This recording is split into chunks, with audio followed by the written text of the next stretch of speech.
اللہ الرحمن الرحیم الحمد للہ الذی نور قلوب العارفین بنور معرفتہ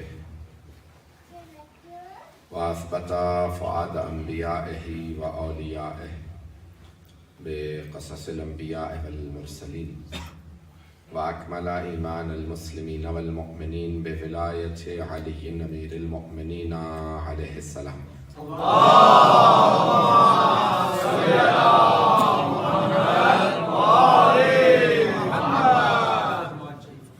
والصلاة والسلام والتحیة والکرام علی افضل الموجودات العبد المؤید والرسول المسدد المصطفى الامجد المحمود الاحمد اعنی ابا القاسم محمد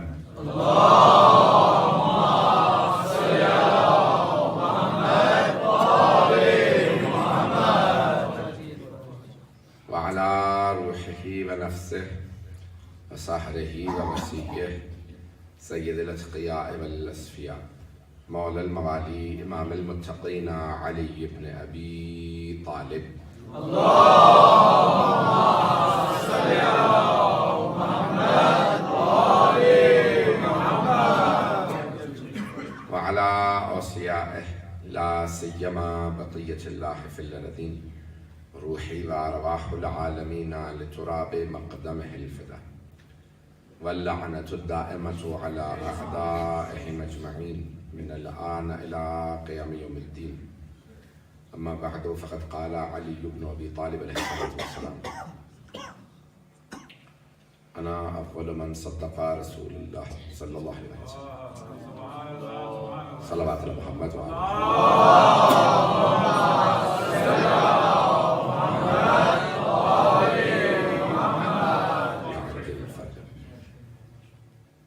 نہج البلاغہ کے اس خطبے کا انتخاب کیا ہے جس میں جناب امیر کچھ اپنے متعلق بیان فرما ہے۔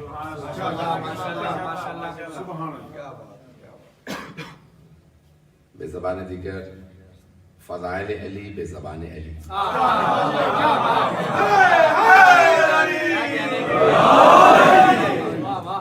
تو مولانا اس میں چند جملے فرمائے ہیں کہ رضینا ہم راضی ہیں عن اللہ اللہ کی تقسیم پہ عن قضائہی جو اس نے فیصلے کیے ہم اس پہ راضی ہیں۔ ایک اور جگہ پہ جناب امیر کا شعر بھی ہے بہت پیارا، بلکہ 4 مصرے ہیں، 2 اشعار فرماتے ہیں رضینا قسمت الجبار فینا، ہم جبار یعنی اللہ سبحانہ وتعالیٰ کی تقسیم پہ راضی ہیں۔ لنا علم وللأعداء معلوم کہ اس نے جب تقسیم کیا تو ہمیں علم دے دیا، ہمارے دشمنوں کو دولت دے دی۔ فإن المال يفنى عن قریب وإن العلم يبقى لا يزال۔ توجہ ہے؟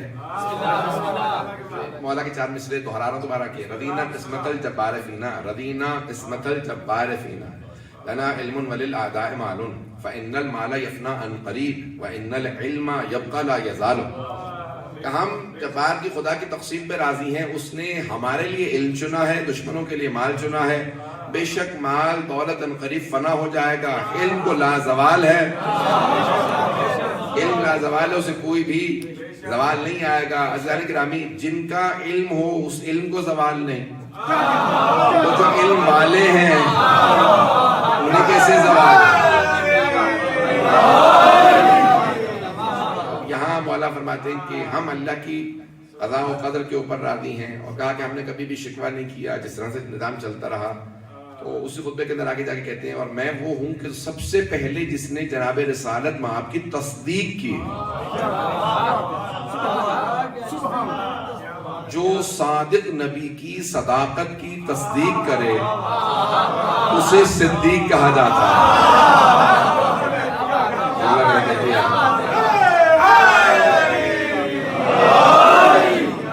سننا تو جائیں گے؟ اہل بیت کے عنوان سے پیش کیا تھا، جناب امیر سے صرف متعلق پیش کرنا چاہ رہا ہوں۔ انا اول من صدق رسول اللہ، میں نے سب سے پہلے تصدیق کی، جو پیغمبر نے کہا میں نے کہا کہ یہ صادق ہے۔ بھائیوں نے پوری بحث کی کہ بھئی بڑوں میں کون، بچوں میں کون، غلاموں میں کون، خواتین میں کون. بھئی تقسیم کی ضرورت ہی نہیں. میں نے شیخ عرض کیا تھا یہ کہنے کی ضرورت ہی نہیں ہے کہ پہلے کون ایمان لایا کون بعد میں ایمان لے کے آیا. بڑوں میں یہ، غلاموں میں وہ، بچوں میں وہ، خواتین میں وہ. ہم جناب امیر کو ودرا کر لیتے ہیں. جسے چاہتے ہو کریڈٹ دے دو کہ پہلے یہ ایمان لائے. گھبرا کے سن رہے ہیں حضرات؟ جسے چاہو پہلے کہہ دو. میں کہتا ہوں مسلمانوں جسے چاہو پہلے کہہ دو کہ یہ پہلے اسلام لے آئے، یہ پہلے ایمان لے کے آئے. ہم اپنے مولا کو ودرا کر لیتے ہیں. ہم کہتے نہیں ہیں. تم بجائے اس کے کہ کسی اور کو کریڈٹ دینے کے لیے کہو کہ نہیں بچوں میں علی پہلے ایمان لائے تھے، بڑوں میں، بوڑھوں میں وہ، غلاموں میں وہ، مسورات میں وہ. ہم کہتے ہیں جناب امیر کو ہم ودرا کریں. جسے چاہو تم کریڈٹ دے دو. توجہ ہو سارے بندے کی میرے ساتھ. جسے چاہو کریڈٹ دے دو. خون جگر پیش کرو. جسے چاہو کریڈٹ دے دو. ہم جناب امیر کو ودرا کر لیتے ہیں. میں خود قسم کھا کے کہتا ہوں، میں کہہ رہا ہوں کہ امیر المومنین ایمان نہیں لائے. خدا کی قسم علی ایمان نہیں لائے. مصطفیٰ کی قسم علی ایمان نہیں لائے. مرتضیٰ کی قسم علی ایمان نہیں لائے. بھئی ایمان وہ لاتا ہے جو پہلے بے ایمان ہو.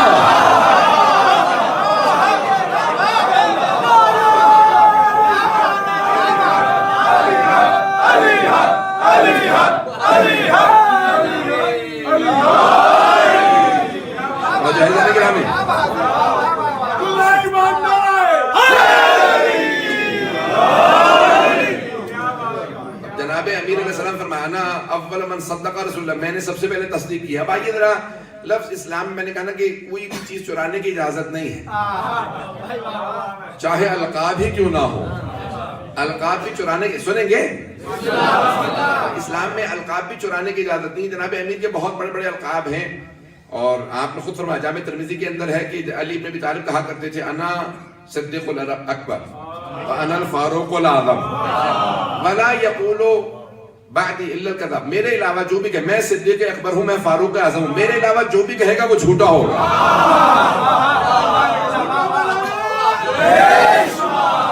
جناب امیر صاحب فرماتے کہ میں صدیق اکبر ہوں، میں فاروق اعظم ہوں. اب آئیے ذرا اللہ نے قرآن کے اندر یہ الفاظ استعمال کیے ہیں کہ کون کون صدیق میں. اس سے پہلے کہ صدیق سے متعلق پیش کروں اور بھی القابات ہیں، میں یہاں پہ تفصیل میں نہیں جانا چاہ رہا ہوں، لیکن اس سے پہلے کہ میں صدیق سے متعلق پیش کروں آج میرے صرف یہ موضوع رہے گا صداقت، کہ مومن کو بھی صادق ہونا چاہیے. لیکن جناب امیر صدیق اکبر اسے پیش کرنا چاہ رہا ہوں آج تو. لیکن اس سے پہلے کہ بات کو آگے بڑھاؤں، عزیزان گرامی بیت المال پہ سخاوت دکھانا اور ہے، اپنی ذاتی ملکیت پہ سخاوت دکھانا اور. واضح ہو رہا ہے کہ غنی کون ہوتا. بیت المال پہ سخاوت دکھانا کوئی بڑی بات نہیں ہوتی کہ بیت المال ہے جس کو چاہے انسان تقسیم کر دے، اپنے عزیز کو دے دے، کسی رشتہ دار کو پیسہ دے دے. بات یہ ہوتی ہے کہ انسان کی ذاتی ملکیت اور انسان خرچ کرے راہ خدا کے اندر، وہاں سے پتہ چلتا ہے کہ کون کتنا سخی ہے. توجہ ہے میرے ساتھ؟ تو بہت سے لوگوں نے، بہت سے مسلمانوں نے، بڑے بڑے علماء نے ذوالفقار کے بے انتہا فضائل لکھے، یہاں تک کہ جناب امیر کے اتنے فضائل نہیں لکھے جتنے ذوالفقار کے لکھ دیے. پتہ نہیں توجہ ہے یا نہیں. کچھ افراد کو اس حد تک جناب امیر کا پوچھتا کہ ذوالفقار کے تو فضائل لکھ دی انہوں نے 2 صفحے کے، جناب امیر پہ 2 سطرے بھی سے زیادہ نہیں لکھے.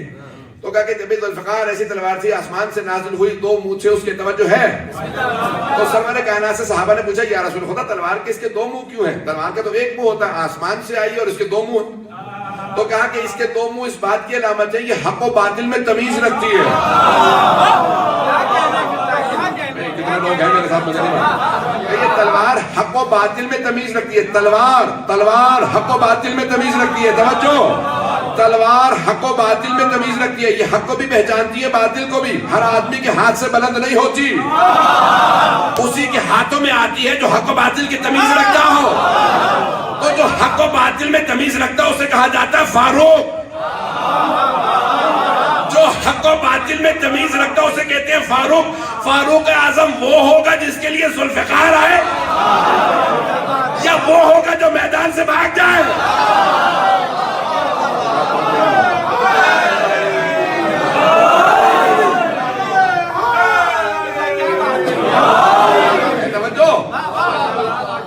فیضان گرامی کے فاروق اعظم وہی ہوگا جس کے لیے ذوالفقار نازل ہوئی. اور ذوالفقار سب نے لکھا ہے کہ میدان احد میں نازل ہوئی. میدان احد سب کے ذہنوں میں ہے کہ میدان احد کے اندر ذوالفقار نازل ہوئی ہے. جب کسی مردود، شیطان مردود، یہی کہا صحابہ نے، تو ایک شیطان مردود نے نعرہ لگایا مات محمد، سب بھاگنے لگے. میں کہتا ہوں کہ جس نے بھی نعرہ لگایا تھا شیطان ہی تھا.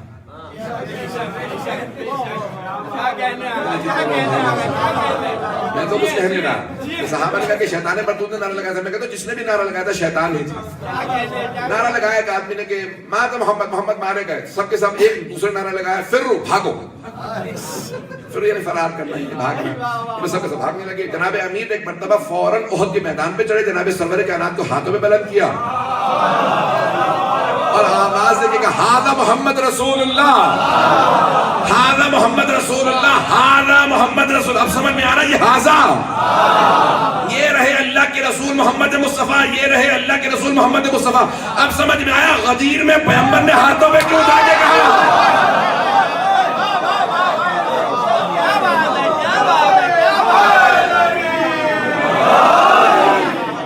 جو ہے میرے ساتھ.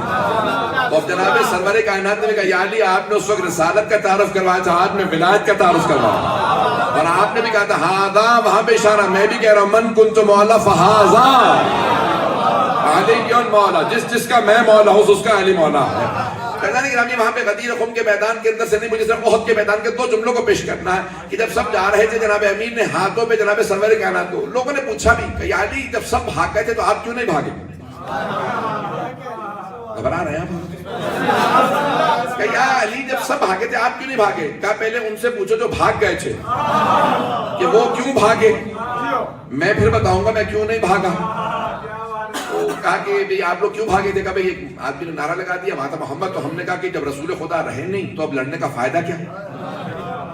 تو جناب امیر سے پوچھا یا علی اب آپ بتائیے کہ آپ کیوں نہیں بھاگے؟ کہا جب میں نے سنا نا رسول خدا مارے گئے تو میں نے کہا جینے کا فائدہ کیا. اب آپ کو سمجھ میں آیا اوروں میں اور علی کا فرق کیا ہے.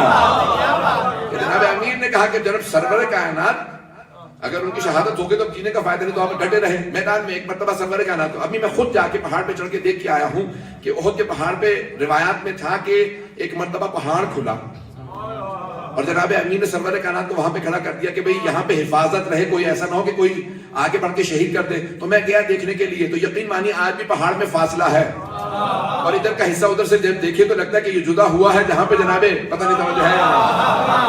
تو جناب امیر نے کہا بھئی اکیلا ساری فوج سے سرور کائنات کو کیسے بچاؤں گا. تو ایک مرتبہ پورے پہاڑ کو اللہ نے کہا کہ جیسا آپ کہیں یاد پہاڑ کو توجہ. جو حج پہ جائیں گے عمرے پہ جائیں گے جائیے گا میدان احد کے اندر جا کے دیکھ لیجیے گا پہاڑ کھلا. وہاں پہ ایک مرتبہ سرور کائنات کو کھڑا کیا جناب امیر نے پوری فوج کا اکیلے مقابلہ کیا. ہاتھ میں لوہے کی تلوار تھی، ساری فوج ایک طرف تھی، جناب امیر کی ایک لوہے کی تلوار. لوہے کی تلوار کے اندر اتنی طاقت نہیں تھی کہ ساری فوج کو روک سکے، علی کے بازو میں طاقت تھی. تو جناب امیر کے ہاتھ میں تلوار ہے، ذوالفقار نہیں تھی، ابھی نازل نہیں ہوئی تھی، ہاتھ کے اندر لوہے کی تلوار. مجمع کو روکا لیکن لوہے کی تلوار ٹوٹ گئی. جب لوہے کی تلوار ٹوٹی تو دشمن میں اتنی ہمت نہیں تھی کہ علی پہ حملہ کرے. تلوار ٹوٹ چکی ہے، دشمن میں ہمت نہیں کہ حملہ کرے کیونکہ سامنے علی ہے. شاید علامہ اقبال نے اسی مقام کے لیے کہا کافر ہو تو شمشیر پہ کرتا ہے بھروسہ، مومن ہو تو بے تیغ بھی لڑتا ہے سپاہ.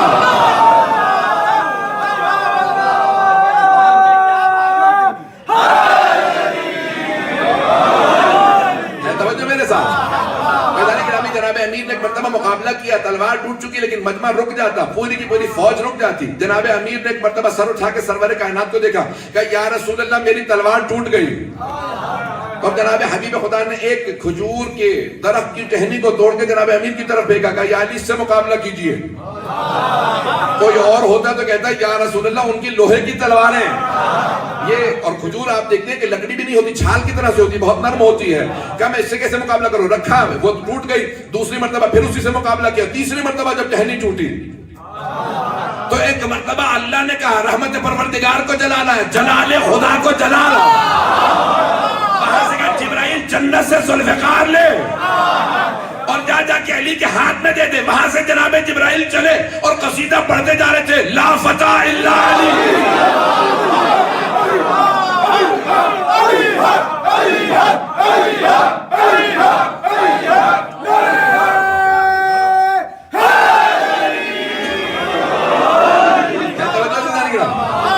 اب علامہ اقبال نے فارسی میں اس مقام کے لیے بھی شعر کہا شاہ مرداں شیر یزداں قوت پروردگار لا فتح الا علی لا سیف الا ذوالفقار. بہت سے لوگوں نے کہا کہ نہیں وہ تلوار تھی جو حق و باطل میں تمیز کرتی تھی. ٹھیک ہے تلوار خاص تھی لیکن خاص تحفے خاص لوگوں کے لیے ہوتے ہیں. پتہ نہیں بات پہنچ رہی ہے.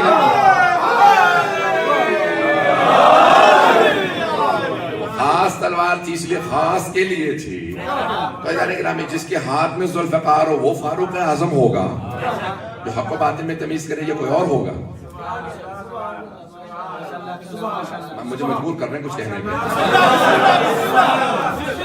بھائی جس کے ہاتھ میں ذوالفقار ہو جس کے لیے ذوالفقار نازل ہوئی ہو وہ فاروق اعظم کہلائے گا یا جو پوری زندگی کہتا رہو کہ لولا علی اگر علی نہ ہوتے تو میں ہلاک ہو جاتا. پتہ نہیں بات پہنچ رہی ہے نہیں پہنچ رہی ہے. میں نے کہا نا آپ حضرات مجبور کر رہے ہیں کچھ کہنے میں.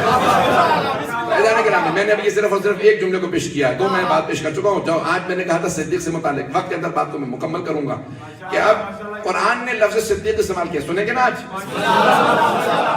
جو زیادہ گھبرا رہا ہوں وہ پہلے چلا جائے. تو گرامی میں پیش کر رہا ہوں آپ کی خدمت میں مطالب کو کہ لفظ صدیق آیا قرآن کے اندر. انہو کانا صدیقا نبی. اللہ نے انبیاء کے لیے جب بھی گفتگو کی تو انبیاء کو کہا انہو کانا صدیقا نبی. بے شک وہ صدیق نبی تھے. تو سارے انبیاء صدیق ہیں. سارے انبیاء صدیق ہیں لیکن دو انبیاء کو اللہ نے خطاب کیا ہے صدیق کہہ کے. ابراہیمو ایھا الصدیق. اے ابراہیم صدیق. یوسفو ایھا الصدیق. اے یوسف صدیق. لیکن العمدہ میں اور سنی شیعہ کتابوں کے اندر پیغمبر اسلام کی حدیث ہے کہ انبیاء کے علاوہ 3 صدیق ہیں. بہت گھبرا کے سننا میرا بننا ہے. تو آج جو ہے میں پیش کر کے رہوں گا. اب تو آخری ذمہ داری رات میں مجلس ہے اور آخری مجلس جمعے کے دن ہے. اسی رات میں میری فلائٹ ہے ذرا جلدی آ جائے گا. اس میں جو ہے پہنچنا ہے اس لیے جلدی آئیں گے تو میں پیش کر پاؤں گا. بتا لیں جمعے کے دن میں مجلس بہت جلدی ہوگی. اسی رات میں میری فلائٹ ہے اس لیے میں پیش کر رہا ہوں. اعزائے گرامی اب یہ ساتھ میں مجلس کے اندر پیش کر رہا ہوں کہ جناب امیر کا فرمان انا اول من صدق رسول اللہ. میں سب سے پہلے رسول خدا کی تصدیق کرنے والا ہوں. سب سے پہلے یہ نہیں کہا دنیا میں سب سے پہلے نہیں مجمع کا سب سے پہلے سرور کائنات کی تصدیق کرنے والا میں ہوں. جب اللہ نے کہا یہ میرا رسول ہے میں نے تصدیق کی ہاں یہ رسول. بھائی بہار الانوار کی جلد نمبر 16 کے جس صفحے پہ لکھا ہے نا کہ رسول خدا نے فرمایا کہ کنت نبیا وبین آدم وبین الماء والطین. میں اس وقت نبی تھا جب آدم کی مٹی مٹی تھی پانی پانی تھا. اسی جلد میں اسی صفحے پہ لکھا ہے جناب امیر کا فرمان کنت ولیا وآدم وبین الماء والطین.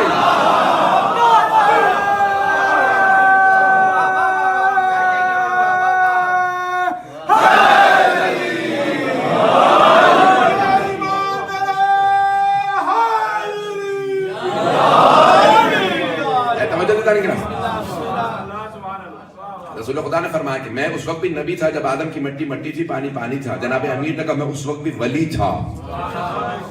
علی نہیں میں اس وقت بھی ولی تھا. وہ یہ کہہ سکتے ہیں کہ ہاں اس کو خلقت تھی لیکن ولی نہیں ہوں گے. نہیں کہا نہیں میں اس وقت ولی تھا جب آدم کی مٹی مٹی تھی پانی پانی تھا. پتہ نہیں توجہ ہے یا نہیں. میں صدیق کو پیش کر رہا ہوں. انہو کانا صدیق النبی. ہر نبی کے لیے اللہ نے کہا صدیق ہے لیکن پیغمبر اسلام نے فرمایا انبیاء کے علاوہ 3 صدیق ہیں. پہلے وہ جس نے فرعون کے دربار میں جناب موسیٰ کی گواہی دی حضرت حزقیل. آل فرعون کے اندر ایک صدیق کہ جس نے گواہی دی جناب موسیٰ کے لیے کا دوسرے جناب حبیب نجار جناب عیسیٰ کے زمانے میں. سورہ یاسین اگر ذہنوں میں آ گئی ہو کہ ایک مرتبہ اللہ نے انبیاء کو بھیجا جناب عیسیٰ کی طرف سے مرسلین گئے انطاکیہ ترکی کے اندر ایک بستی ہے شہر اس کا نام ہے. پہنچے تو بستی والوں نے کہا کہ اِنَّا تَطَيَّرْنَا بِكُمْ. ہم آپ کی وجہ سے نحوست محسوس کرتے ہیں کہ آپ آگے کہہ رہے ہیں بت غلط ہیں اور بتوں کی پوجا نہ کرو اے خدا کو مانو. نہیں ہم نہیں مانیں گے. تو ایک مرتبہ کہا کہ ٹھیک ہے ان سب کو قتل کر دو انہیں رجم یعنی پتھر مار مار کے جان سے مار دو. تو ایک مرتبہ وجاء رجل من اقصى المدینہ یسعی کا بستی کے دوسرے سرے سے ایک رجل آیا. توجہ ہو وجاء رجل من اقصى رجل. اللہ نے لفظ رجل ایک مرد آیا. خیبر میں بھی مرد آیا. تو اللہ کہتا ہے کہ اور مدینے کی دوسری شہر کے دوسرے حصے سے ایک مرد آیا حضرت حبیب نجار. نام حبیب حدیث میں آیا قرآن میں نام نہیں آیا. اللہ نے کہا کہ ایک مرد آیا. اللہ نام نہیں بتاتا صفات بتاتا. اللہ نام نہیں بتاتا صفات بتاتا. صفات تلاش کر کے نام خود تلاش کرو. اگر اللہ نام کہتا ہے علی کا تو ہر آدمی کہتا ہے میں علی علی، یہ علی، وہ علی. اللہ نے کہا میں صفات بتاؤں گا سوائے علی ابن ابی طالب کے کسی میں نہیں ہوگی.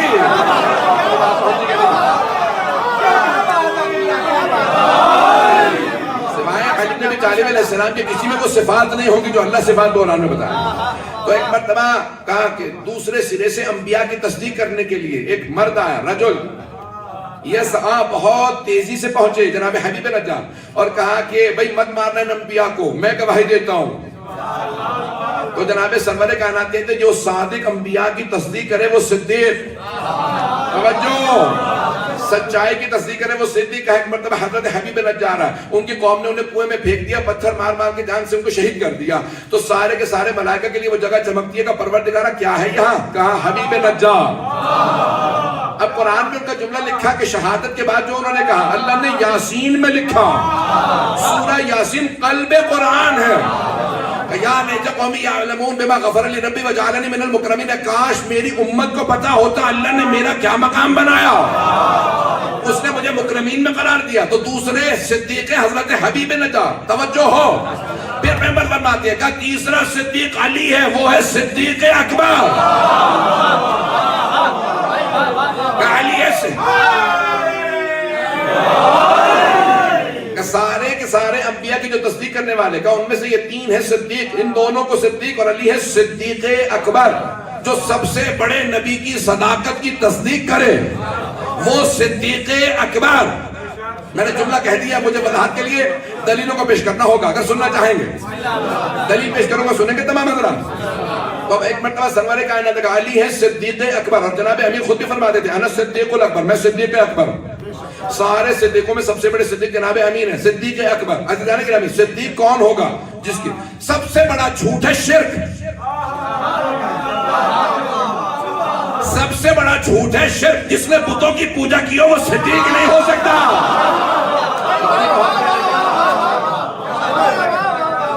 نہیں پہنچ رہے. میں نے کہا نا حضرات جب داد دیتے تو آپ مجبور کرتے کچھ کہنے میں. چلیں گے میرے ساتھ؟ مجمع کی توجہ رہے، میں خونِ ذکر دے رہا ہوں. میرا وعدہ آپ سے بات مکمل کر دوں گا وقت کے اندر. جناب یوسف کو صدیق کہا ہے قرآن کے اندر، ذہن میں رکھیے گا. جناب یوسف کو اللہ نے بہت خوبصورت بنایا. بھائیوں ہی کو حسد ہونے لگا. سگے بھائی تھے، جناب یعقوب کے بیٹے تھے. کہا کہ لیکن نہیں، یہ کیوں زیادہ عزیز ہے. ٹھیک ہے، بعد میں جناب یوسف نے معاف کر دیا، انہوں نے بھی توبہ کی، اور بہرحال آیات بھی ہیں، روایات بھی ہیں، مجھے اس سے بحث نہیں. لیکن حسد تو تھا نا، بھائیوں کا حسد تو ہو گیا تھا نا. نحن نقص علیک احسن القصص بما اوحینا الیک ھذا القرآن. قرآن سورہ یوسف اٹھا کے دیکھیں، 12واں سورہ اور پورا مفصل سورہ میں واحد سورہ ہے جو ایک ہی موضوع پہ. قرآن موضوعات بدلتا رہتا. بھائی ایک سورہ ہے، اللہ کہتا ہے یہ بہترین قصہ، بہترین کہانی میں اپنے حبیب کو سنا رہا ہوں. یہ میرے حبیب کی قرآن کا سب سے اچھا خوبصورت واقعہ ہے. کیا کچھ ہے اس کے اندر، کتنے پہلو ہیں، کتنے زاویے ہیں. سننا چاہ رہے ہیں؟ میں نے صدیق کو ثابت کرنا ہے تو سنیے گا، عمل میں میرے ساتھ رہے. تو کہا جناب یوسف کے بھائی. اچھا کرتا جو انبیاء کا تھا جناب ابراہیم علیہ السلام کا، وہ جناب یعقوب کو آتا تھا. اس کے بعد پہنایا تو جناب یوسف کو پورا ہے. وہ قمیص، وہ کرتا، وہ قمیص پورے، عربی کا لفظ قمیص، وہ قمیص پورا ہی نہیں آتا تھا کسی اور کو سوائے وہ جو نبی ہو.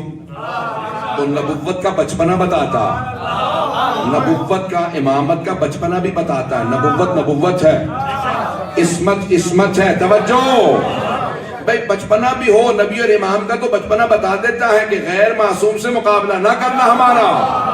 وہ کرتا جو کسی کو پورا نہیں آتا تھا، سارے بیٹے جوان تھے، جناب ابراہیم کا کرتا صرف جناب یوسف کو پورا آتا تھا. اب سب بھائی سمجھ گئے کہ یہ نبی بھی ہے. یہ کرتا ہم میں سے کسی کو پورا نہیں آتا. اب سمجھ رہے جناب امین نے، میں نے جو پہلے 4 مجالس پڑھی اس میں کہا کہ خلافت کے کرتے کو، خلافت کے کرتوں کے بہت سے لوگوں نے پہن لیے، لیکن کرتا کہیں جا رہا تھا، وہ کہیں جا رہے تھے. یہ کرتا خود بتا رہا تھا انہیں پورا نہیں آتا. توجہ ہو میرے ساتھ. اس کے اندر کتنے پہلو ہیں، کتنے کہ یہ مجازی معنی میں بھی حقیقی معنی میں جہاں سے دیکھیں. تو اب جناب ابراہیم علیہ السلام کا وہ کرتا جناب یوسف کو پورا آتا، پوتے کو سب سمجھنے لگے کہ خوبصورت بھی ہے، باپ کی محبت کا مرکز، سارے خاندان کی محبت کا مرکز، ساری بستی کی محبت کا مرکز. اب ہر ایک کو محبت تھی جناب یوسف سے، ان کی پاک دامنی بھی پتہ نہیں توجہ ہے. سب دیکھتے تو کہا کہ بھائی کیا کیا جائے. بھائیوں میں آپس میں وہاں پہ بسکٹ بنانا شروع کیا، منصوبے بنانے لگے، کس کے خلاف؟ بھائی کے خلاف۔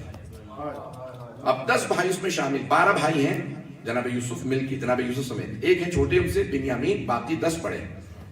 تو اب 10 بھائیوں میں منصوبے شروع ہو، سن رہے ہیں؟ منصوبہ بندی شروع ہوئی، کیا کیا جائے؟ کبھی ان کو باپ سے دور کیا جائے گا تو باپ کی محبت ہمیں ملنے لگے گی، اگر یہ آنکھوں سے دور ہو جائیں۔ اب سمجھ رہے ہیں؟ جو حسد کرنے والے ہوتے ہیں وہ کہتے ہیں دور کر دے تو تاکہ ہم محبت کا مرکز بن جائیں۔ انہیں سمجھ میں نہیں آ رہا تھا کہ اگر آنکھوں سے دور کریں گے تو باپ اور زیادہ تڑپے گا۔ اب اور جناب یعقوب تڑپ تڑپ کے رونے لگے، یہاں تک کہ نابینا ہو گئے، اور کہا کہ نہیں، مجھے اپنا بیٹا یاد، وَبْيَضَّتْ عَيْنَاهُ مِنَ الْحُزْنِ، اور وہ رو رو کے نابینا ہو کے قرآن کی آیت ہے، سورہ یوسف ہے کہ گریا، ہم تو اتنا نہیں روتے ہیں، ہم تو صرف روتے ہیں۔ جناب یعقوب اتنا روئے کہ نابینا ہو گئے، پھر بھی نہ خدا نے قرآن میں کہا بدعت، نہ کسی مقام پہ کہا بدعت، نہ کہا شرک، نہ حرام۔ اتنا اللہ کو جناب یعقوب کا رونا پسند آیا کہ قرآن میں ذکر کیا ان کے رونے کا۔ اور مسلمانوں، رونے کو بدعت نہ کہنا، بدعت ہوتی تو انبیاء نہ روتے۔ پتہ نہیں بات ہے یا نہیں؟ توجہ رہے گی میرے ساتھ؟ بھائیوں نے اپنے اپنے منصوبے بنانا شروع کیے، کبھی ٹھیک ہے ہم لے جاتے ہیں اور پھر کہیں قتل کر دیں گے، مار دیں گے۔ تو کیا کیا بھائیوں نے؟ ساتھ لیا، جناب یعقوب سے کہا یوسف کو ساتھ بھیج دیں۔ تو اب جناب یعقوب جانتے تھے بیٹوں کو حسد ہے، نبی تھے، تو کیا کہا؟ کہا بھئی نہیں، تم کھیلتے رہو گے وَيَأْكُلُ الذِّئْبُ، ویسے بھیڑیا کھا جائے گا۔ اسی لیے علماء نے لکھا ہے تفسیر کے اندر کہ اگر آپ کو کسی سے بدگمانی بھی ہو تو اظہار نہ کریں، ایسا نہ ہو کہ اس برے آدمی کو کوئی آئیڈیا مل جائے۔ پتہ نہیں بات پہنچی یا نہیں پہنچی۔ اب کیا کیا بیٹوں نے؟ جب واپس آئے تو یہی کہا کہ بابا جان ہم کھیل رہے تھے، وَأَكَلَهُ الذِّئْبُ، اسے بھیڑیا کھا گئے یوسف کو۔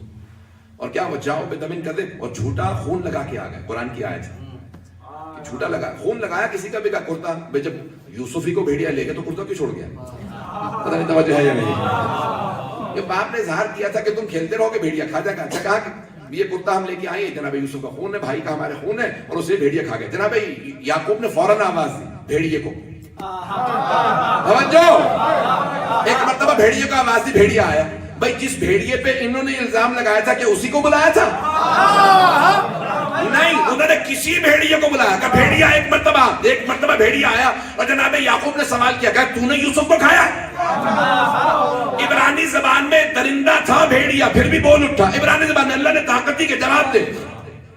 اس بھیڑیا نے جواب دے کے کہا کہ اگر میں نے کھایا ہوتا یوسف کو تو آپ کو پتا ہوتا۔ آپ تو خود نبی معصوم ہیں، آپ جانتے ہیں درندوں پہ معصومین کا خون حرام ہے، تو مانو نہ درندوں پہ حرام ہے۔ اگر کوئی مسلمان ہوتے میں خون بہائے درندوں سے بچتا۔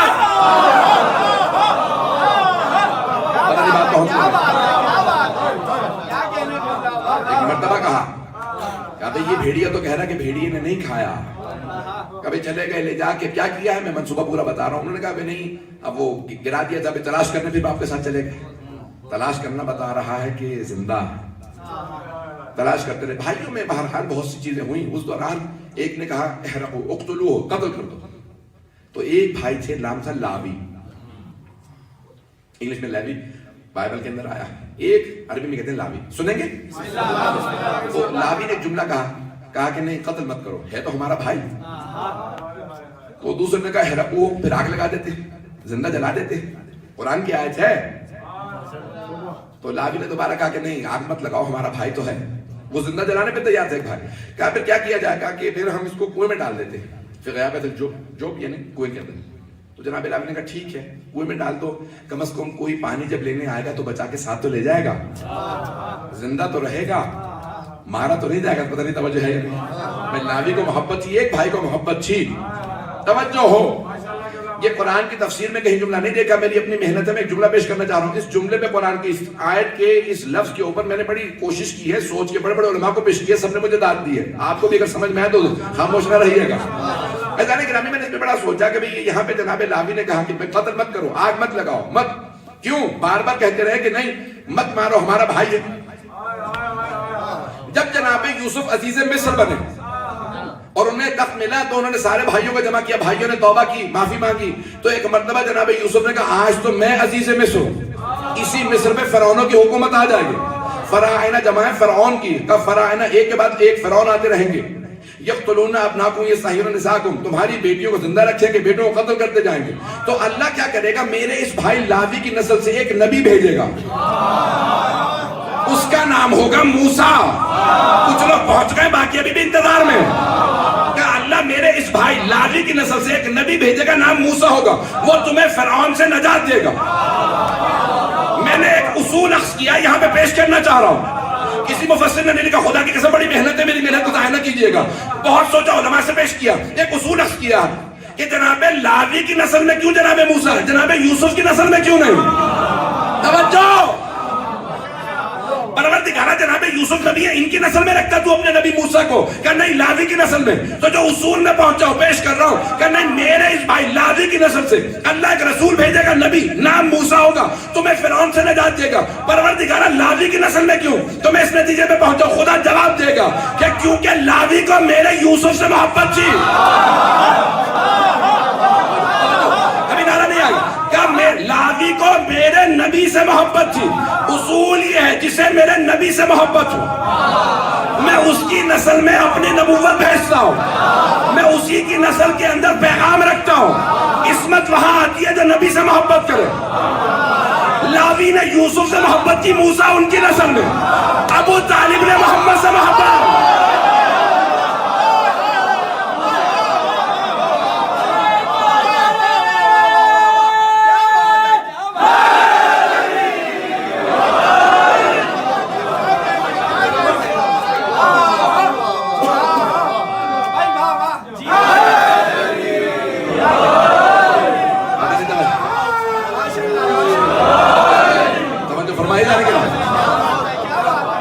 سوچتے رہے وہی آیات سے نتائج نئے نئے آتے رہے.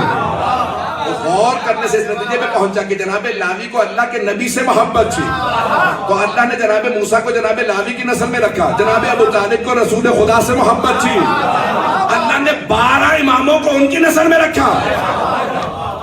لاوی کی نسل میں ایک جناب موسیٰ. کچھ لوگ پہنچ گئے، حضرت لاوی کی نسل میں ایک جناب موسیٰ، جناب ابو طالب کی نسل میں 12 امام، جو جناب موسیٰ کے بھی امام، علی سے لے کر مہدی تک 12 امام، معصوم امام، جو ولایت مطلقہ کے مالک. تو پروردگارہ وہاں ایک، یہاں 12. دوسرا نتیجہ جو میرے ذہن میں آیا، جتنا محبت کا تناسب ہوتا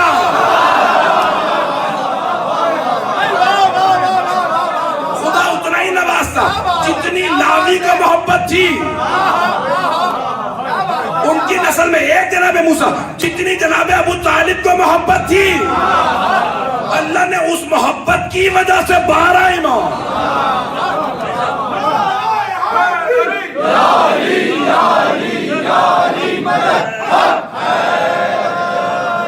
فرمائیے سرکار ابو طالب علیہ السلام بلندر سلام.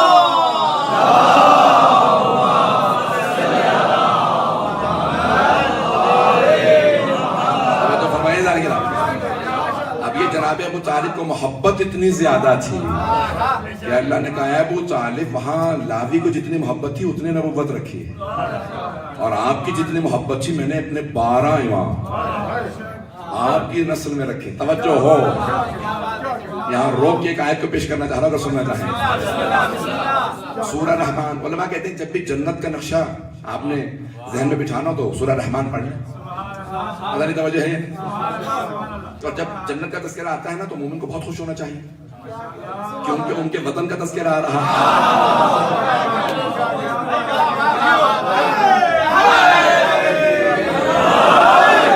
وطن کا تذکرہ سن کے خوش نہیں ہوتے کیا؟ اور بھائی مومن کے گھر کی بات آ رہی ہے، جنت کی بات آ رہی ہے تو خوش ہو کے سنیے گا. تو وہاں پہ اللہ نے سورہ رحمان کے اندر کہا کہ مرج البحرین یلتقیا بینہما برزخ لا یبغیان فبأی آلاء ربکما تکذبان. یہ میں نے پڑھا تو ماشاءاللہ مجھ سے پہلے مجالس پہنچ رہی ہیں بہت جگہوں، تو بہت سے بات پڑھتے تھے، میں پیش کر رہا ہوں زیادہ گرامی.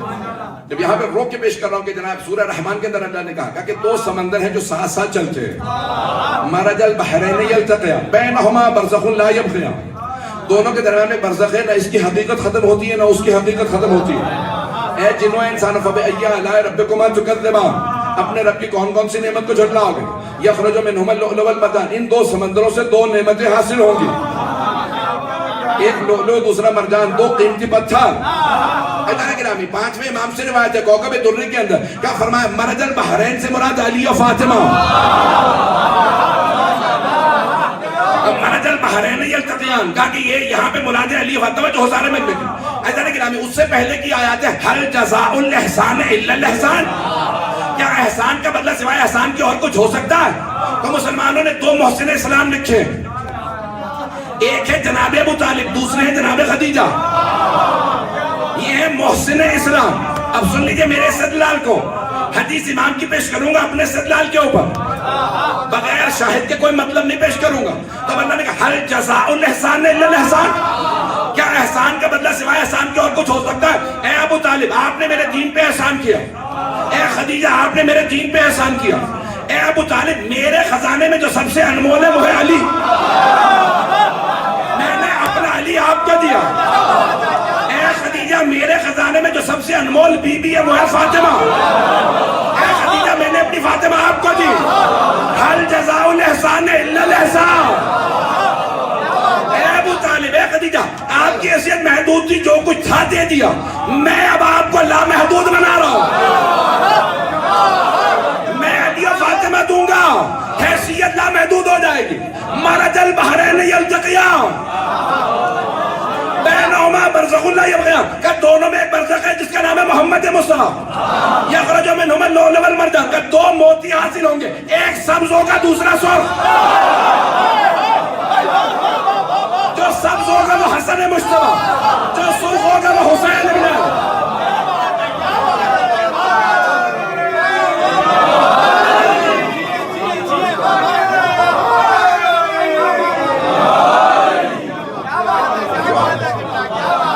رہے گی یخرج منہما اللؤلؤ والمرجان، قیمتی ترین دو موتی حاصل ہوں گے، اور یہ جزا ہے علی و فاطمہ کی کہ اللہ نے انہیں حسن و حسین دیے۔ بھائیان گرامی اب یہ میں پیش کر رہا ہوں، سنیں گے اگر؟ تو بھائیوں نے جناب یوسف کو کنویں میں ڈال دیا، اور جب کنویں میں ڈالا تو کنویں کا دہانہ the face of the well وہ بہت تنگ تھا، بہت زیادہ چوڑا نہیں تھا، لیکن کنواں نیچے بہت بڑا تھا، نیچے بہت بڑا کنواں تھا، اس میں پانی کم تھا، خشکی بہت زیادہ تھی۔ آپ نے دیکھا کہ یہ ریپٹائلز ہوتے ہیں، یہ جو سانپ کیڑے مکوڑے بچھو وغیرہ، سنیکس اینڈ اسکورپین، یہ سارے کے سارے کولڈ بلڈڈ ہوتے ہیں، یہ زمین میں گھر کر لیتے ہیں۔ جب سردی زیادہ ہو تو سردی سے بچنے کے لیے، جب گرمی زیادہ ہو تو گرمی سے بچنے کے لیے، کیونکہ زیادہ گرمی سے بھی بچ جاتے ہیں، زیادہ سردی سے بھی۔ توجہ ہے بھائی، میں نے بایولوجی کا درس نہیں شروع کیا، میں بھی تفسیری پیش کر رہا ہوں، آپ یہ سمجھنے لگیں کہ بایولوجی شروع ہو گئی ہے مولانا، یہ موضوع سے تو نہیں ہٹ گئے، موضوع سے نہیں ہٹا ہوں، سارے بندے کی توجہ ہو۔ اب ایک مرتبہ وہاں پہ جب جناب یوسف کو بھائیوں نے کنویں میں ڈالا تو وہ اس کنویں کے اندر پانی کم تھا اور خشکی بہت زیادہ، دیکھا کہ سارے کے سارے وہاں ریپٹائلز ہیں، کیڑے مکوڑے ہیں، بہت سے جانور ہیں، چرند پرند، توجہ ہو، بہت مختلف قسم کے جانور، سارے جانوروں کا بھی ہمیں شکار مل گیا، چلو کاٹتے ہیں کھائیں گے۔ ایک مرتبہ جیسے ہی سب کے سب کاٹنے کے لیے آگے بڑھے، ان میں ایک سانپ بھی تھا، اس سانپ نے کہا مت کاٹنا یوسف کو، یہ صدیق ہیں، نہیں ہے مجمع میرے ساتھ، نہیں مجمع نہیں ہے میرے ساتھ، توجہ سارے بننے کی توجہ۔ ایک مرتبہ سانپ نے کہا مت کاٹنا یوسف کو، قرآن میں ہے نا ایھا صدیق یوسف ایھا صدیق، او یوسف و صدیق، سانپ نے کہا مت کاٹنا یہ صدیق ہے، تو اب پتہ چلا جو صدیق ہو اسے سانپ نہیں کاٹتا۔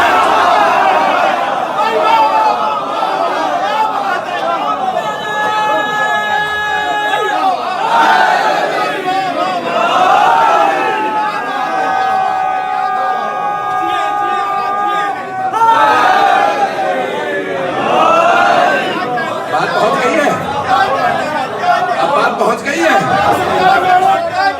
میں نے صدیق کا معاملہ حل کر دیا۔ امیر المومنین علی علیہ السلام برہتر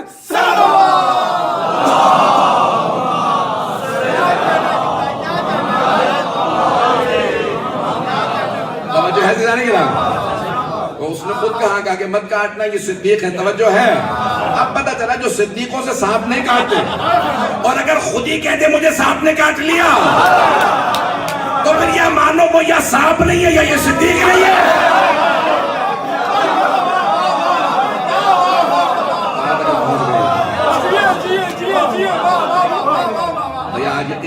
ساتھ نہیں دے رہا، اس کے باوجود میں نے پورا خون جگر آپ کی خدمت میں پیش کیا۔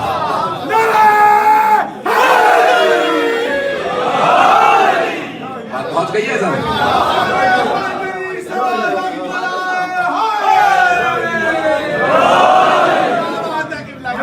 میرے ساتھ کچھ دیر اور چلیں گے، بات یاد ہو رہی ہے کیا مقام ہے؟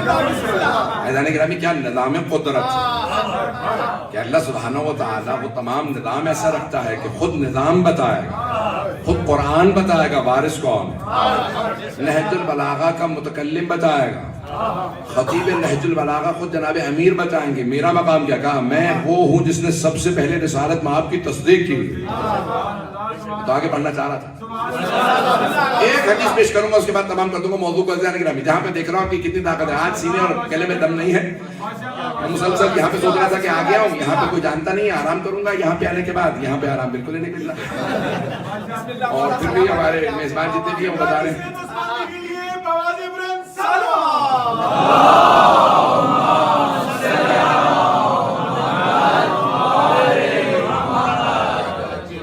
ہر آدمی ملنا چاہتا ہے، ہم بھی ملنا چاہتے ہیں۔ تو میں ہمیشہ کہا کرتا ہوں مومن کو آرام تو قبر ہی میں ملتا ہے۔ تو میں پیش کر رہا ہوں ایک حدیث کو، سننا چاہیں گے؟ بس ایک حدیث کو پیش کروں گا، جتنی باریکیوں میں چلتے چلے جائیں۔ حدیث کئی کتابوں کے اندر آئی ہے اور خود الامالیہ شیخ طوسی کے اندر موجود ہے کہ شیخ طوسی ہمارے حوزہ علمیہ نجف اشرف کے جنہوں نے بنیاد رکھی ہے، حوزے کی بنیاد رکھی، وہاں مسجد بنائی، پورا بغداد سے منتقل کیا حوزے کو۔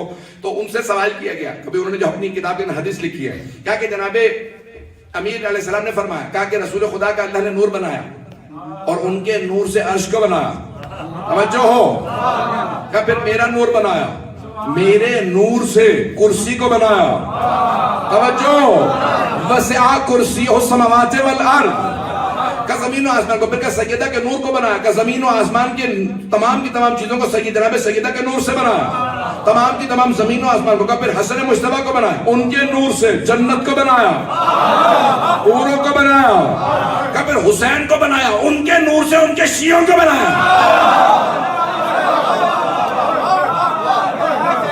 اور ہم ان تمام کی تمام چیزوں سے افضل ہے کیونکہ ہمارے نور سے بنی، توجہ، کہ ہمارے نور سے یہ چیزیں بنی، ہم ان چیزوں سے افضل ہیں، توجہ سارے بننے کی، کہ ہمارے انوار پہلے بنے، چیزیں ہمارے بعد میں بنی، کچھ بھی نہیں تھا جب ہمیں بنایا، کہ ہمارے انوار سے اللہ نے اشیاء کو بنایا، ہمارے انوار سے، توجہ ہو، انوار النعمانیہ کا ترجمہ پیش کر رہا ہوں کہ سرور کائنات بیٹھے ہیں، کوئی جوان آیا اور کوئی وہی پیش کر رہا، داعیہ قلبی کی شکل میں سب کے سب بیٹھے ہیں کہ اچانک وہی رک جاتی ہے، کوئی جوان گزرتا ہے، ان کی تعظیم میں کھڑے ہو جاتے ہیں، اتنے میں دوبارہ بیٹھے وہی کو بیان کرنے لگے، پھر ایک مرتبہ دیکھا جوان واپس آیا، پھر وہ کھڑے ہو گئے، سرور کائنات نے کہا اتقوموا لہذا الفتى، فتح تو سمجھتے ہیں نا سب، لا فتح،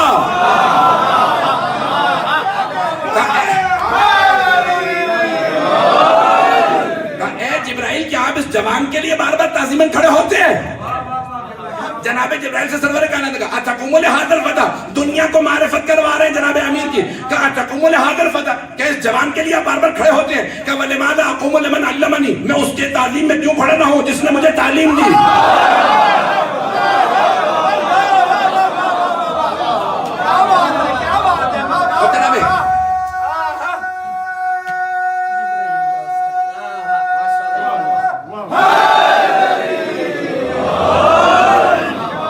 مکمل کر دوں، یہ رہی رہنا ایک مرتبہ سرور کائنات کا سید نعمت اللہ جزاری داماد علامہ محمد باقر مجلسی کے، وہ کہتے ہیں کہ اپنی کتاب میں الانوار النعمانیہ جلد نمبر 2 کے 4 جلد کتاب ہے، جلد نمبر 2 میں ہے، سنیں گے؟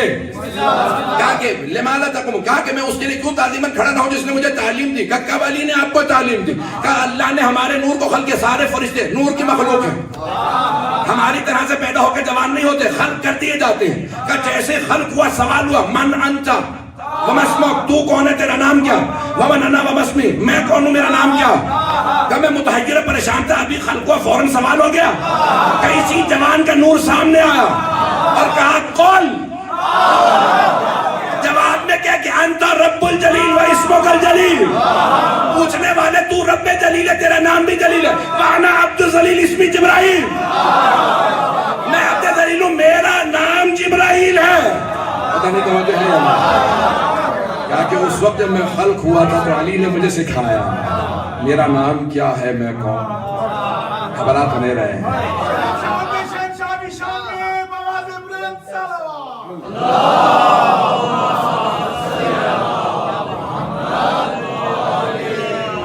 توجہ پتہ نہیں ہے یا نہیں؟ آج مولا، میں نے کہا تھا کہ مولا کی شان انہی کی زبان ہے، مولا خود بیان کریں کہ میرے فضائل کیا ہے۔ اور جناب امیر علیہ السلام نے جس انداز سے اپنا تعارف کروایا کہ یاد رکھو میں علی ہوں، اور جب اپنا تعارف کروایا تو عزیزان گرامی کتنے مقامات پہ کہا کہ تم آج مجھ سے مقابلہ کرتے ہو، بات کو مکمل کر دوں گی، وقت تمام ہو چکا، میں انشاءاللہ میں وقت لوں گا۔ میں نے کہا تھا انشاءاللہ مختصر سی بات پیش کر دوں کہ خود جناب امیر سے جب بہت سے لوگوں نے کہا کہ یا لکھا بھائی تم لوگ کیوں مستحق ہو خلافت کے، کہ کیونکہ ہم صحابہ رسول ہیں، کہ بھائی اگر کوئی اہل بیت میں بھی ہو اور صحبت میں بھی رہو تو اس کا حق نہیں بنتا، تم کس طرح سے حکم لگا رہے ہو؟ جب محروم کرنے پہ آتے ہو تو بغیر دلیل کے محروم کر دیتے ہو، حق چھین لیتے ہو، اور جب اپنے لیے دلیل بھی پیش کرتے ہو تو ایسی دلیل مستحکم نہیں پیش کرتے، پتہ نہیں توجہ ہے یا نہیں؟ دلیلیں اپنے حق کے اندر لے کے آتے ہو۔ عزیزان گرامی اگر صحبت میں بیٹھنے سے انسان اتنے کمالات کا مالک بن سکتا ہے تو اور اگر کوئی آغوش میں پلا ہو، جناب امیر کو خود سرور کائنات شیعہ سنی علماء نے لکھا نا کہ 30 سال کہ جب 25 برس کے تھے جناب سرور کائنات تو شادی کی جناب خدیجہ سے، اور یہاں کیونکہ کسی مومنہ نے سوال کیا تھا جواب دے کے آگے جا رہا ہوں کہ بھئی بہت سے اہل سنت کہتے ہیں کہ جناب خدیجہ 40 برس کی تھیں اور 3 مرتبہ بیوہ ہو چکی تھیں اور پہلے سے ان کے بچے تھے۔ عزیزان گرامی جہاں جہاں اگر آپ دیکھیں تو آئمہ کی جو مائیں ہیں جو سب سے افضل و اشرف و پاکیزہ تھیں اللہ نے ان کا انتخاب کیا ہے، توجہ ہو، اور جس بی بی نے جناب سیدہ کی ماں بننا، اب سوچیے اس بی بی کا مقام کیا ہوگا۔ اگر کبھی بھی آپ سنیں نا کسی سے ایسے جملے کے 40 برس کی تھیں، خوبصورت نہیں تھیں، بوڑھی تھیں، بیوہ تھیں، تو سمجھ لیجئے بنو امیہ کا پیسہ اور زر خرید ملاؤں کے قلم چل رہے ہیں۔ عزیزان گرامی ہمارے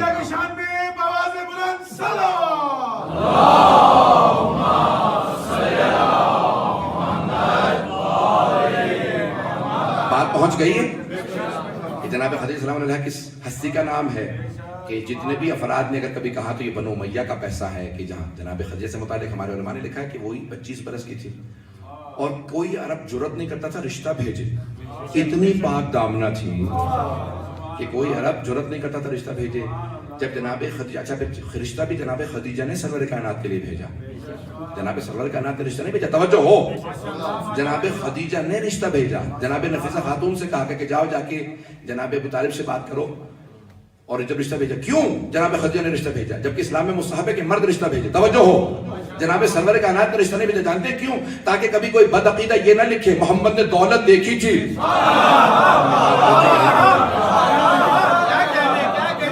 یہ نہ کہے دولت دیکھی تھی رشتہ بھیج دیا، ملکۃ العرب تھی، اتنی دولت مند تھی، اتنا کچھ تھا ان کے پاس، تو دولت دیکھنے کے بعد رشتہ بھیج دیا۔ جناب خدیجہ ابھی اعلان رسالت نہیں ہوا، کہا میں ابھی سے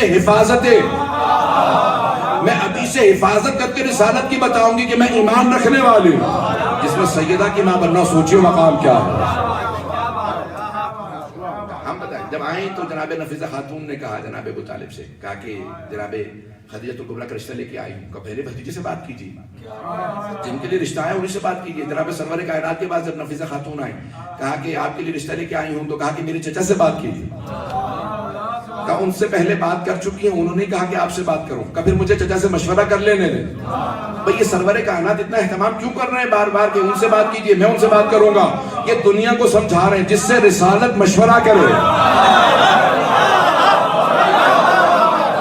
اسے ابو طالب کہتے ہیں۔ آئے جناب ابو طالب کے پاس، کہا چچا جان آپ کو معلوم ہے کہ خدیجہ کا رشتہ ہے، آپ کا مشورہ کیا؟ کہا بھتیجے آپ خدیجہ سے شادی ضرور کیجیے گا۔ کہا چچا جان آپ بتا دیجئے تاریخ کے اندر مورخین نے سب کرنا تھا، جناب ابو طالب نے کیوں مشورہ دیا؟ کہا خدیجہ کا اور ہمارا شجرہ 4 نسلوں پہ مل جاتا، پتہ نہیں توجہ ہے نہیں، کہا اوروں کے شجرے اور طرح کے ہیں، خدیجہ کا شجرہ ہم سے 4 نسلوں پہ مل جاتا ہے۔ خدیجہ بنت خویلد بنت اسد بنت عبد مناف، سرور کائنات کے جناب خدیجہ کے جد ایک ہے، توجہ ہو، کہا 4 نسلوں پہ شجرہ ہم سے مل جاتا ہے، اور خدیجہ سے زیادہ پاک دامن مکے میں کوئی نہیں۔ اور خدیجہ با ایمان بھی ہے، با عفت بھی ہے، تمام وہ صفات رکھتی ہے جو ایک نبی کی زوجہ میں ہونی چاہیے. سرور کائنات کا چچا پھر کہہ دیجیے ہماری طرف سے ہاں ہے، اور عقد آپ پڑھیں گے، عقد آپ پڑھیں گے، نکاح آپ پڑھیں گے. جناب سرور کائنات کا نکاح جناب ابو طالب نے پڑھا، جب خطبہ دیا تو کہا الحمدللہ رب العالمین. مجھے نہیں پتا کہ یہ جناب ابو طالب نے لوح محفوظ کا مطالعہ کیا تھا کہ انہیں پتا چل گیا پہلا سورہ الحمد ہوگا. مجھے نہیں پتا، مجھے نہیں پتا کہ انہوں نے لوح محفوظ میں مطالعہ کر کے کہا تھا الحمدللہ رب العالمین یا نہیں. اللہ کو ان کا الحمدللہ کہنا اتنا پسند ہے. قرآن کا پہلا سورہ الحمد کو رکھا، یہ جناب ابو طالب کا مقام. جناب ابو طالب کی شان میں آواز بلند صلوات.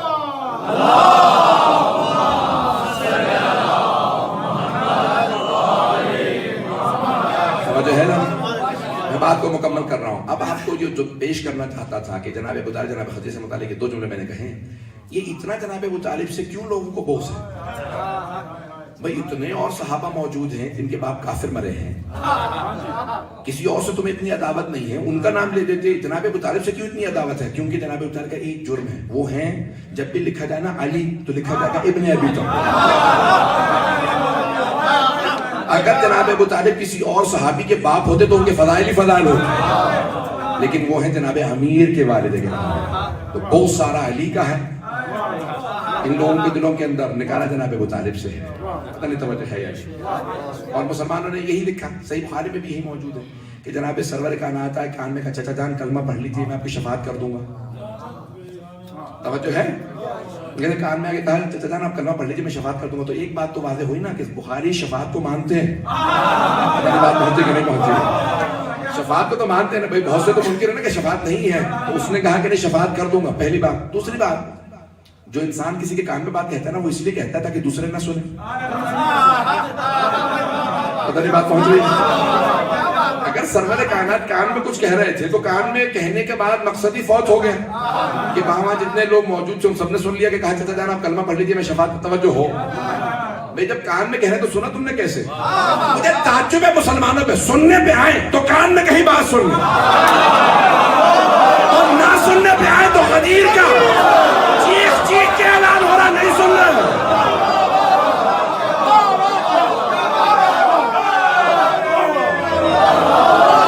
جو بھی نعرہ لگائے گا وہ بخشا جائے گا. نعرہ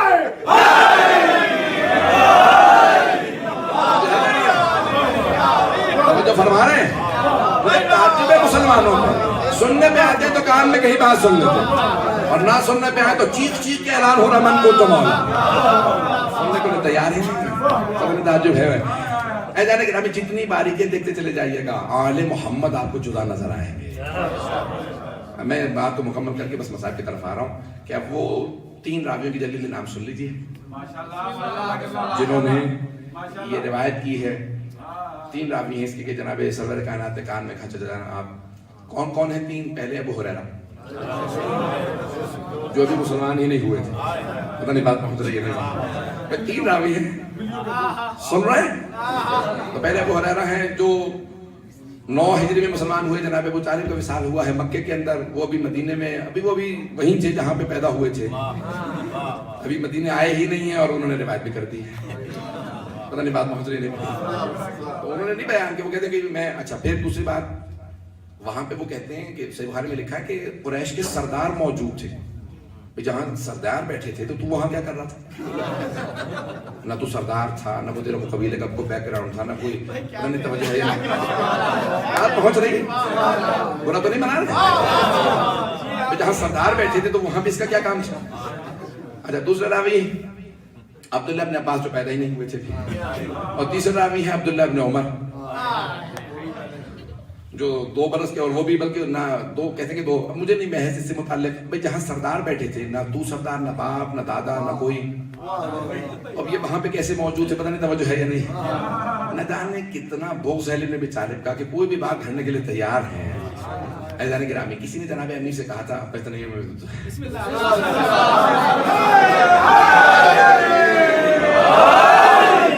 یہ بغض نیا نہیں ہے جناب امیر کا, یہ بغض بہت پرانا تھا, بڑے بڑوں کے اندر بغض تھا علی ابن ابی طالب کا. ایک نے آنے کے بعد جناب امیر سے کہا یا علی ابو کا فی النار, سارے لوگ کہہ رہے کہ معاذ اللہ آپ کے بابا نار میں جہنم میں. تو آپ نے فوراً سوال کیا اما سمعت رسول اللہ یقول, کیا تو نے جب میرے بھائی رسول خدا سے کہتے سنا کہ علی قسیم الجنت والنار؟ توجہ, کیا تو نے سنا ہے میرے بھائی رسول خدا سے کہتے ہوئے کہ علی جنت و دوزخ کا تقسیم کرنے والا ہے؟ کہاں سنائے تو سب کے سب کہتے ہیں کہ علی جنت و دوزخ کا تقسیم کریں گے. کہ انا قسیم الجنت والنار وابی فی النار, کہ میں جنت و دوزخ کا تقسیم کرنے والا اور میرے باپ جہنم میں. کہ میرے بابا نہیں اپنے باپ کی خیر منا.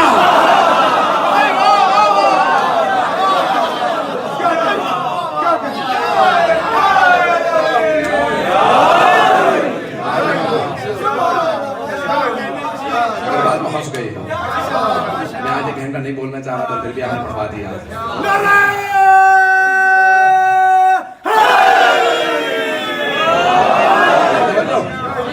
بہت پیارے انداز سے آپ نے سنا. مولا کا صاحب کے صاحب سر پہ قائم دائم رہے, جناب سیدہ کا صاحب اسی طرح سے قائم دائم رہے. عزیزان گرامی یہ جتنے بھی آپ نہج بلاغہ پڑھتے چلے جائیں گے آپ کو ان کو گہرائی ملتی چلی جائے گی. کتاب پڑھنے کی عادت بنائیے, خود بخود آپ کے لیے وہ دریچے کھلیں گے. دل گواہی دے گا آل محمد کی عظمت کی, یقین بڑھتا چلا جائے گا, ایمان میں اضافہ ہوتا چلا جائے گا. عزیزان گرامی ہمیں ناز ہے کہ ہم ان کے ماننے والے ہیں, ہم 14 کے ماننے والے ہیں. پروردگارہ تیرا لاکھ لاکھ کرم ہے کہ تو نے ہمیں اس در میں پیدا کیا, اور اگر پیدا نہیں ہوئے تھے تو جو لوگ آئے ہیں تو پروردگارہ تیرا شکر ہے تو ہمیں ہدایت دے کے یہاں لے آیا. نہ جانے کہاں در بدر کی ٹھوکریں کھاتے رہتے, اس در پہ تو آ گئے نا کہ جہاں دنیا بھی ہے آخرت بھی ہے, جس در سے سب کچھ نصیب ہوتا ہے. سنیں گے آج ایک روایت سے پیش کروں گا, مختصر سے مسائل پیش کروں. میرے سینے میں خدا کی قسم دم نہیں تھا, سارا دن بولتا رہا ہوں, پھر بھی اس یاد میں نے پیش کیا آپ کی خدمت میں, اور آپ نے بڑے پیارے انداز سے سنا. ایک امام سجاد علیہ السلام کے چاہنے والے ہیں اور نام ہے ان کا ابراہیم, اور وہ جب بھی حج پہ آتے تو ہر سال مدینے آتے, روضہ رسول کی زیارت کرتے اور جناب سید سجاد کی بھی زیارت کرتے, مولانا حسین کے پاس آتے, امام سجاد کی زیارت کرتے. بہت بزرگ عالم دین سے میں روایت نقل کر رہا ہوں کہ جب آتے مولانا سجاد کے قدموں میں آ کے بیٹھتے, بہت ہاتھ چومتے, تحائف لے کے آتے, تحفے کا چاہنے والے تھے بہت. ہر سال آتے, ایک سال مولا نے کہا کہ ابراہیم آپ ہر سال ملنے آتے ہیں, اگلے برس میں آؤں گا آپ سے ملنے. کہا مولا آپ دمشق آئیں گے؟ شام میں دمشق میں. مولا نے کہا میں دمشق آؤں گا. کہا مولا ظاہر نصیب آپ تشریف لائیں. مولا نے کہا ابراہیم میں دمشق آؤں گا لیکن آپ مجھے پہچانیں گے نہیں. ابراہیم نے کہا مولا آیا ایسا ممکن ہے میں آپ کو دیکھوں اور نہ پہچان سکوں؟ مولا یہ کیسے ممکن ہے میں آپ کی زیارت کروں اور پہچان نہ سکوں؟ مولا نے کہا ابراہیم غیرت مندوں پہ بڑے بڑے وقت آتے ہیں, غیرت مندوں پہ بڑے بڑے وقت آ جاتے ہیں, وہ پہچانے نہیں جاتے. کہا مولا ایسا ممکن نہیں ہے کہ میں آپ کو نہ پہچانوں. مولا نے کہا ابراہیم بس میری ایک وصیت یاد رکھنا. کہا مولا حکم کیجیے آپ کی وصیت کیا ہے؟ کہا ابراہیم کبھی بھی قیدیوں کا تماشا نہ کرنا. بڑا جملہ مولا کا, مسائل کا بڑا سخت جملہ. کہا ابراہیم کبھی بھی قیدیوں کا تماشا نہ دیکھنا. کہا مولا آپ کی وصیت مجھے یاد رہے گا.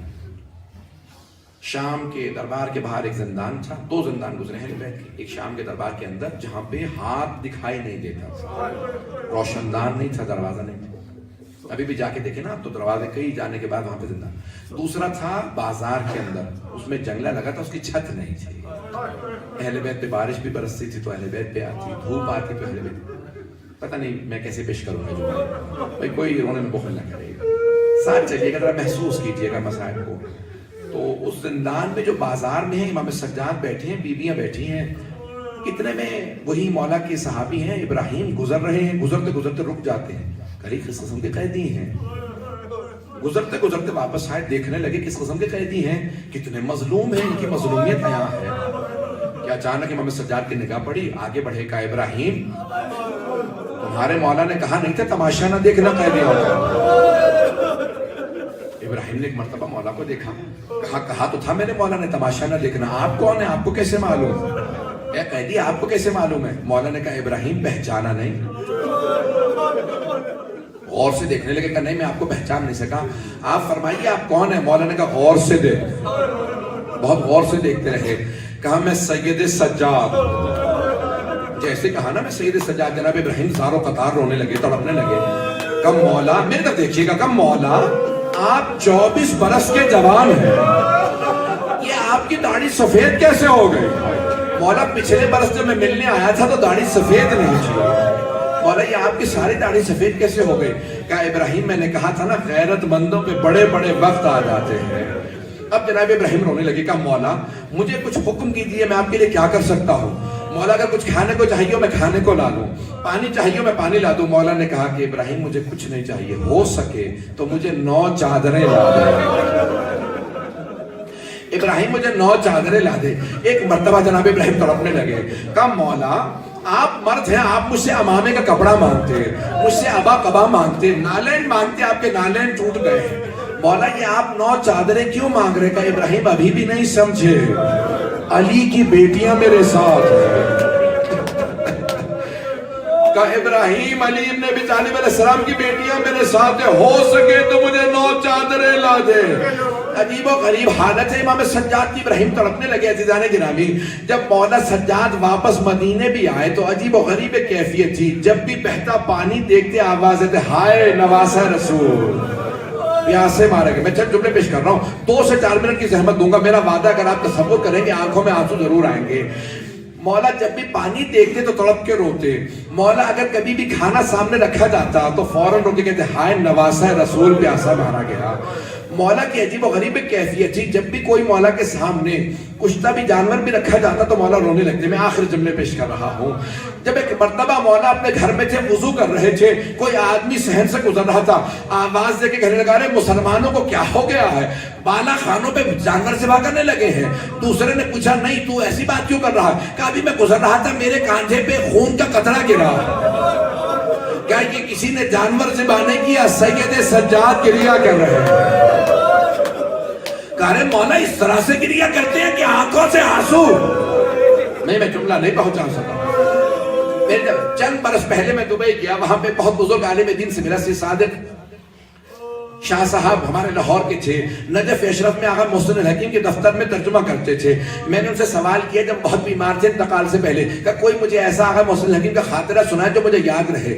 کہ پاکستان کا ایک پروفیسر آیا آغا محسن الحکیم سے ملنے کے لیے. کہ آغا کہ ہمارے علماء ممبر سے پڑھتے ہیں کہ آغا امام زین العابدین علیہ السلام جب روتے تھے تو آنکھوں سے آنسو کی جگہ خون برستا تھا. کہ مجھے کوئی دلیل چاہیے. کہ آغا محسن الحکیم نے سفید رومال جیب سے نکالا. ذرا رک جاؤ, بیٹھے اور ایک مرتبہ آنکھوں پہ رومال رکھا, زاروں قطار رونے لگے, بلند آواز سے چیخے مار مار کے رونے لگے. آقا محسن حکیم نے ایک مرتبہ رومال ہٹایا, دکھایا سفید رومال پہ سرخ نشان تھا. اس نے کہا آقا یہ کیا ہوا, آپ کی آنکھوں سے کیسے خون آنے لگا؟ کہا میں نے صرف تصور کیا امام سجاد پہ کیا گزری ہوگی. کہ جب میں نے تصور کیا تو آنکھوں سے خون آنے لگا. کہ وہ غیرت کا پیکر امام. الا لعنت اللہ علی القوم الظالمین وسيعلم الذين ظلموا اي منقلب ينقلبون. بس میں جتنا مختصر کر سکتا تھا میں نے مختصر کیا. میں جتنا مسائل مختصر کر سکتا تھا. ہاتھوں کو بلند کیجیے, آئے ذرا میرے ساتھ چلیے گا کچھ دیر کے لیے. دامن پھیلا کے بھی دعا مانگی جاتی ہے. آپ کی نظروں کے اندر بس ایک واسطہ دوں گا. پروردگارہ, میں نے اس دن عرض کیا تھا ماؤں نے بچوں کو گود میں نہیں پکڑا ہوا, بچوں نے ماؤں کے گلے میں باہر ڈالا. کیوں؟ کیونکہ ماؤں کے ہاتھ پس سے گردن بندے تھے. نہ جانے کتنے اس رستے میں بچے گرتے رہے. مرحوم شیخ الرئیس نے اپنے مقتل میں لکھا ہے کہ ایک مقام پہ جناب سکینہ پشت ناقہ سے گر گئے. شیخ الرئیس کہتے جب جناب سکینہ گری, توجہ سے سنیں, ہاتھ بلند کر کے میرے ساتھ دعا جب مانگیں گے. جب جناب سکینہ پشت ناقہ سے گری تو کچھ دور پہ جو آگے قافلہ تھا وہاں پہ ایک نیزے پہ سر تھا سید الشہداء. وہ نیزہ زمین میں گڑ گیا, آگے نہیں بڑھ رہا تھا. جس نے نیزہ اٹھا رکھا تھا اس نے فوراً کہا شمر سے یہ نیزہ آگے نہیں بڑھ رہا جس پہ حسین کا سر ہے. اس نے کہا کیسے ممکن ہے, یہ تو نیزہ ہے. اٹھانے کی کوشش کی, نیزہ نہیں اٹھتا تھا. تو ایک مرتبہ کہا ذرا بلاؤ قیدی سجاد کو. کہا کہ قیدی پوچھو اپنے بابا سے نیزہ آگے کیوں نہیں بڑھتا. علماء کہتے ہیں کہ امام سجاد نے کہا بابا اب میری پشت میں طاقت نہیں رہی, یہ بھی پھر دورے ماریں گے. بابا انہیں بتائیے آپ کا سر کیوں آگے نہیں بڑھتا. کہ سجاد میرے سینے پہ سونے والے ہیں, پشت ناقہ سے گر گئی ہے, جب تک وہ نہیں آئے گی میرا سر آگے نہیں آئے گا. شیخ الرئیس کہتے ہیں کہ مرتبہ شمر نے کہا قیدی اپنی پھپھی کی رسیاں کھول دو, آپ کو جانے کی اجازت نہیں. پھپھی کی رسیاں کھولو, وہ چلی جائے آپ کی بہن کو تلاش کرے. ایک مرتبہ مولا سجاد نے پھپھی سے کہا پھپھی اماں میرے بہن کو تلاش کرے فلاں مقام پہ. جناب زینب چلی, آوازیں دے دی جاتی تھی سکینہ آواز دو. سکینہ کہاں ہو, آپ کے بابا کا سر آگے نہیں بڑھ رہا. سکینہ کہاں ہو. شیخ الرئیس نے شاہکار افراد اپنے مختر میں لکھا, مختر شیخ الرئیس میں کہ ایک درخت کے نیچے ایک برقع پوش بی بی بیٹھی تھی, ان کی گود میں جناب سکینہ تھی. جب ایک مرتبہ اس بی بی نے دیکھا جناب زینب آ رہی ہے, کہا آہستہ بولو زینب, ذرا آہستہ بولو, نہ جانے کتنے تماچے لگائے ہیں. سکینہ بہت تڑپ رہی تھی, ابھی تک کانوں میں زخم ہے. ایک مرتبہ جناب زینب نے فوراً اس بی بی سے جناب سکینہ کو لیا, آغوش میں فوراً گود میں لینے کے بعد پلٹ کے واپس آئے. کہا بی بی میں روز قیامت اپنی ماں زہرا سے آپ کی شفاعت کروں. آپ نے میرے مرحوم بھائی کی بیٹی کو گود میں رکھا, میں اپنی ماں زہرا سے آپ کی شفاعت کروں گی. اچانک وہ بی بی بول اٹھی, زینب نہیں پہچانا میں کون ہوں. برقع لے رکھا تھا, پورا بدن ڈھانپا ہوا تھا. کہا زینب نہیں پہچانا میں کون ہوں. کہا بی بی آپ کون ہے. کہا زینب میں آپ کی ماں فاطمہ.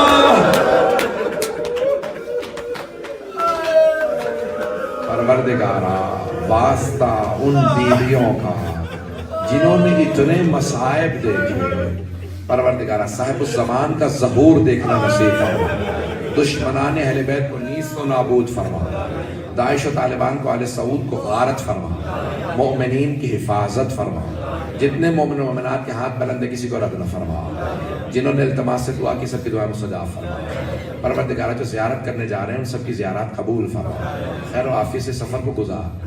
پروردگارہ ہم سب کو زندگی میں بار بار عراق و شام کی, مدینے کی, مکہ کی, ایران کی تمام زیارات نصیب فرما. مرنے کے بعد جناب سید الشہداء کی شفاعت نصیب فرما. پروردگارہ جتنے لوگوں نے التماس سے دعا کی سب کی دعائیں مستجاب فرما. مریضوں کو صحت کاملہ عاجلہ عنایت فرما, بے اولادوں کو اولاد عنایت فرما, مقروضوں کے قرضے ادا فرما, پریشان حالوں کی پریشانیاں دور فرما. حج و زیارات کی تمنا رکھنے والوں کو حج و زیارات نصیب فرما. عراق و شام کے حالات خراب ہے, ہمارے روضہ مقدس کی حفاظت فرما. جہاں جہاں مومنین بسے ان کے جان مال عزت آبرو کی حفاظت فرما. پروردگارہ جہاں جہاں خصوصاً اس وقت یمن میں بہت سخت حالات خراب ہے, پروردگارہ آل سعود کو غارت فرما. اس امام بارکہ کو ترقی عنایت فرما. ربنا تقبل منا انك انت السميع العليم بحق محمد وآلہ الطیبین الطاہرین المعصومین. ماتم سے